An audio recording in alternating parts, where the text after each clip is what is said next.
আসসালামু আলাইকুম। আজ 99 রুলস সিরিজের আমরা রুল নাম্বার 6টা শিখবো।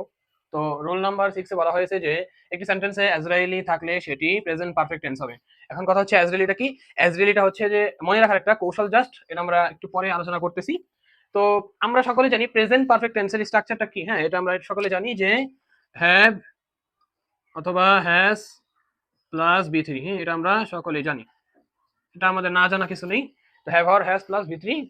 আচ্ছা, এখন অ্যাজরেলের মিনিংটা কি?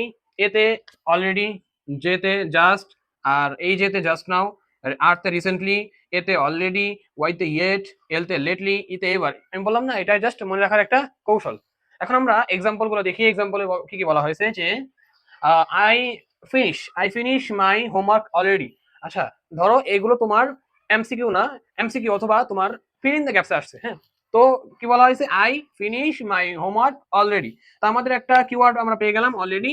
যেহেতু সেন্টেন্স অলরেডি আছে, তার মানে এটা 100% কি প্রেজেন্ট পারফেক্ট টেন্স হবে। তার মানে আমাদের অ্যান্সার কি হবে? I have finished.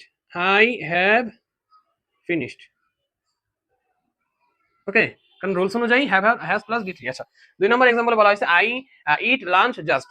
তার মানে আমাদের কিওয়ার্ড জাস্ট আছে, তার মানে আমাদের অ্যান্সার হবে কি I have eaten. Have eaten. আচ্ছা, 3 নম্বরে এক্সাম্পলে বলা হয়েছে যে I buy a new book recently. Recently আছে, তার মানে আমাদের এটার অ্যান্সারটা কি হবে? আই হ্যাভ বট, BOUGHT, বট।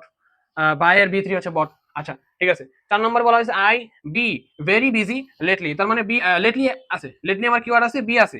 তার মানে বি থাকা কারণে আমার অ্যান্সারটা কি হবে? আই হ্যাভ হ্যাভ, আর বি এর বি3 হচ্ছে বিন। একদম শর্টকাট করে আমি প্রেজেন্ট পারফেক্ট টেন্সের যে একটা রুল, সেটা আমি বুঝিয়ে দিলাম। তো আশা করি এই ভিডিওর মাধ্যমে তোমরা বেশ উপকৃত হয়েছো। ভিডিওটি যদি ভালো লেগে থাকে তাহলে বন্ধুদের মাঝে শেয়ার দিয়ে দাও। আর এরকম আরো ভিডিও পেতে চ্যানেলটিকে সাবস্ক্রাইব করে রাখো। তো দেখা হচ্ছে নেক্সট কোনো ভিডিওতে। ততক্ষণ পর্যন্ত সবাই ভালো থেকো। আসসালামু আলাইকুম।